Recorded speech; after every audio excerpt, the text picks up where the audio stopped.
Assalamualaikum warahmatullahi wabarakatuh. Apa kabar anak-anak semua? Mudah-mudahan selalu sehat dan tetap semangat. Kali ini kita akan belajar tentang sistem reproduksi pada manusia. Reproduksi itu adalah kemampuan makhluk hidup untuk memperoleh keturunan baru. Adapun tujuan dari reproduksi itu sendiri adalah untuk mempertahankan jenisnya dan melestarikan jenisnya agar tidak punah. Manusia itu terdiri atas dua jenis, ada laki-laki dan ada perempuan, di mana reproduksi pada manusia ini terjadi secara seksual. Reproduksi secara seksual adalah perkembangbiakan yang diawali dengan pembuahan sel ovum yang dilakukan oleh sel sperma. Nah, pada video kali ini yang akan kita bahas yaitu tentang organ reproduksi pada pria. Di mana organ reproduksi pada pria ini nanti akan kita bagi dua, yaitu ada organ reproduksi luar dan nanti ada organ reproduksi dalam. Oke, mari kita bahas tentang organ reproduksi luar. Organ reproduksi luar itu terdiri atas, yang pertama ada yang namanya skrotum. Skrotum itu sendiri adalah bagian yang membungkus dari testis. Fungsi dari skrotum yaitu mengatur suhu testis agar sesuai dengan kehidupan sel sperma. Organ reproduksi luar yang kedua yaitu penis. Penis itu tersusun atas jaringan otot yang mengandung banyak pembuluh darah dan juga saraf. Fungsi dari penis itu sendiri yaitu sebagai alat untuk memasukkan sel sperma ke alat reproduksi pada wanita.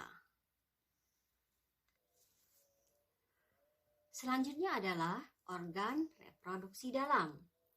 Organ reproduksi dalam terdiri dari yang pertama adalah testis. Testis adalah kantong kecil yang berjumlah sepasang yang terletak di dalam skrotum. Testis terdiri atas saluran-saluran yang disebut dengan tubulus seminiferus. Pada jaringan epidermis testis itu terdapat sel Sertoli. Sedangkan pada dinding testis itu sendiri terdapat jaringan ikat dan sel Leydig. Fungsi dari testis sebagai penghasil sperma dan hormon testosteron. Organ reproduksi dalam yang kedua yaitu saluran reproduksi. Pada saluran reproduksi ini terdiri dari yang pertama ada epididymis, di mana epididymis ini berjumlah sepasang dan berada di sekitar testis. Fungsi dari epididymis itu sebagai tempat pematangan sel sperma.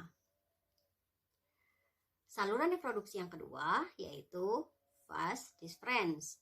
Vas deferens itu berfungsi mengangkut sperma matang dari epididymis ke kantong sperma atau vesicula seminalis.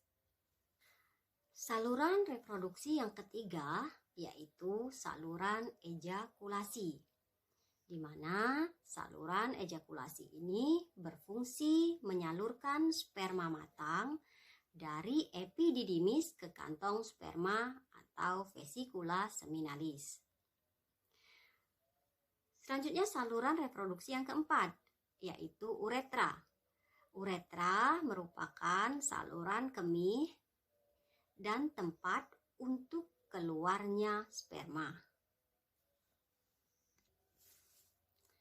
Oke, selanjutnya organ reproduksi dalam yang ketiga yaitu kelenjar reproduksi.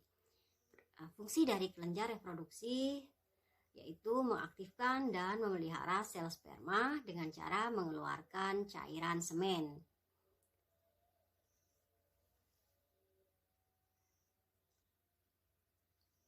Kelenjar reproduksi sendiri ada tiga, yaitu yang pertama ada yang namanya vesicula seminalis.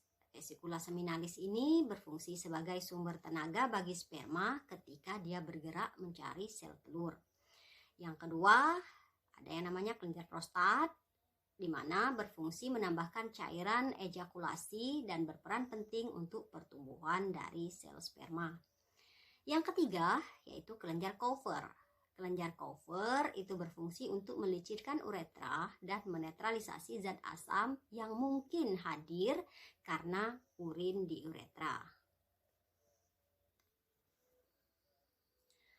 Oke anak-anak, demikianlah materi kita tentang organ reproduksi pada pria.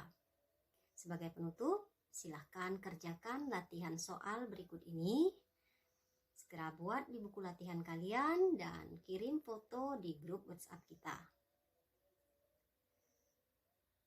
Oke, sebagai penutup, Ibu akhiri. Wabillahi taufik wa hidayah. Wassalamualaikum warahmatullahi wabarakatuh. Bye-bye.